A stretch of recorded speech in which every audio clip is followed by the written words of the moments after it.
Good morning, Richard Eckley here. Happy Wednesday morning to you. Here we are on the old hump day if you're working. If you're not working, then it's just another day carrying on. We're on a Wednesday, so on a relationship Wednesday on your 4 keys to a healthier, happier you. And the question today is, what was the question today? The question was this: how do you cope with lockdown in a relationship? Obviously, we're all sort of, those that are in lockdown, they're basically stuck at home and can't sort of get out and do much.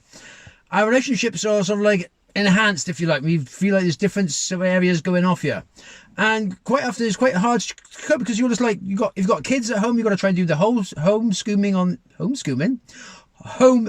even with your kids. You perhaps have work to go through. You still got your relationship you're still doing, and there's all these other areas, but it's all confined in a small area. So cabin fever can often be a case that kicks in where you just feeling stressed and don't know what to do. Well, it's so important to still try and give yourself every day at least half an hour of me time, just for yourself. So whether you go into the toilet for half an hour, or you go to your bedroom or somewhere, or sit in the garden, or just go somewhere, perhaps read a book, listen to some music, just get your mind off everything and just give yourself you time, or me time is what they call it. And that's so important. That just helps you sort of refocus. And sometimes there could be sort of chaos going on, especially if you've got little kids. It can be hard to find that time to make. So always calling out for dad and me. So the safest place is always the toilet. You can go in there, you can lock the door, and you can have a half an hour just break, and then I can just refocus yourself, reset yourself, and then you can carry on again with situations. Quite often it's how we think about something. So there could be sort of a lot of noise going on in the house, or a lot of stuff going on, and we can feel stressed, but it's not the circumstances that cause the stress. It's how we actually think about these circumstances which cause it. And then we sort of get more emotional, more blood pressure goes up, and we get more erratic. So it's good to just take time out ourselves, give ourselves a time out. None of the kids are being bad. We give them a time out and send them to their bedroom or whatever it is. But sometimes it's good to give ourselves a time out, just to get ourselves right. Okay, let's calm down, let's refocus, recenter, just chill out a bit, take your mind off the situation. As I said, it's good to read a book, listen to some music, just something totally different, and then you can go back again. Because I said, we are sort of like I said, we're now sort of being able to see, we're coming towards the end of this lockdown period. I think now we can now see a bit of a light in the end of a tunnel there. We can see things are now starting to change back.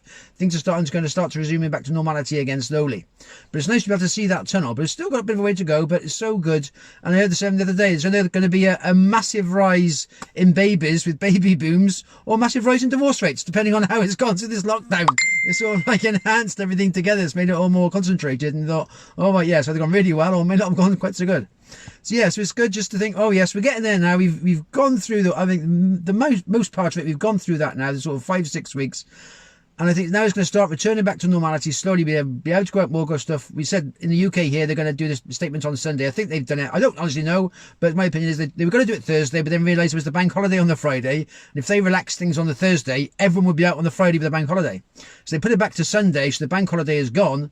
And then they can start to open things up again. It's just to get step it back into normality slowly, one step at a time. It's obviously going to be a stepped process. Everyone can't just suddenly go back to normality straight away. So it's going to be a step process. But it's definitely a big light shining at the end of the tunnel now. We can see, and we're slowly moving towards it. So that's always good. So yes, if you come through it and your relationships are still going well, you still love each other, you're doing well, and it's just, yes, shows what we can do when we need to. We can adjust.